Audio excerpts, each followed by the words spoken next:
Nós somos do grupo 1, que é composto por mim, Ana Carolina, Staeli, Letícia, e nós iremos falar sobre a cultura africana. É um fato conhecido que a história dos africanos foi contada pelos europeus. Os viajantes, missionários e dirigentes coloniais foram os primeiros responsáveis a falar acerca da cultura africana.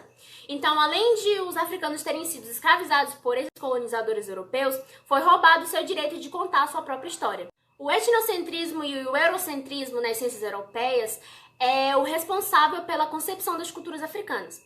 Apenas relembrando que o etnocentrismo é observar o mundo a partir da sua cultura e o eurocentrismo era a maneira como a Europa, digamos que assim, dizia que a sua cultura era mais importante do que as outras.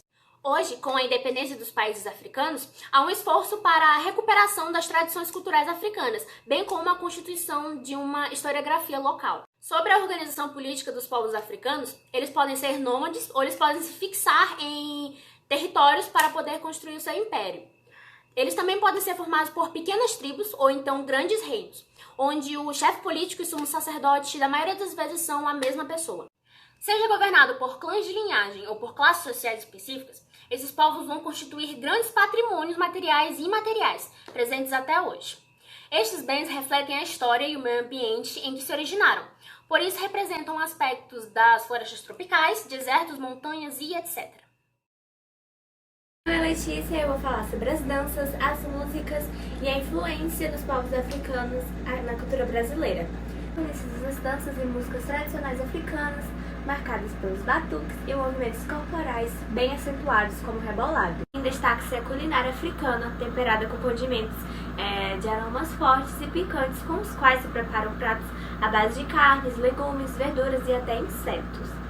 É típico da África o leite de coco, o óleo de palmeira, o inhame e o feijão. Em relação à influência da cultura dos povos africanos aqui no Brasil, as culturas africanas elas tiveram grande influência na formação cultural brasileira e a diversidade de origem dos africanos escravizados no Brasil, elas refletem diretamente a variedade de povos existentes na África.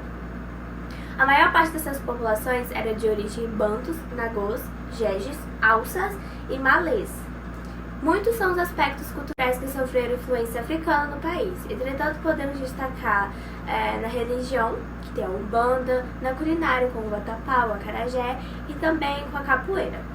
Na musical, os ritmos africanos estão em quase todos os estilos brasileiros, no machixe, samba, choro e bossa nova. Na dança, o samba é a expressão maior da cultura afrodescendente. Meu nome é Staeli e um dos tópicos que eu vou falar são os aspectos gerais. As manifestações culturais africanas elas sofreram uma intensa destruição pelos regimes coloniais, o que leva as nações africanas modernas a um embate com o nacionalismo árabe e o imperialismo europeu. Em se tratando das culturas tradicionais, muito se preservou e se difundiu pelo continente africano, especialmente devido aos fluxos migratórios pela África. Isso permitiu a preservação e a combinação de vários aspectos culturais entre os povos do continente. Já entrando no assunto das artes plásticas, a gente deve considerar que grande parte da produção artística tradicional africana era feita para não ser vista, e o material em sua confecção possuía um valor simbólico muito grande para eles. Geralmente, os produtos artísticos africanos representavam os antepassados fundadores.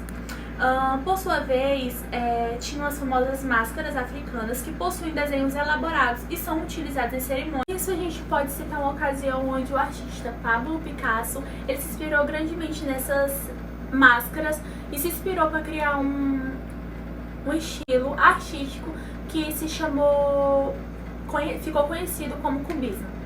Essa foi a nossa apresentação sobre a cultura africana. Muito obrigada pela atenção.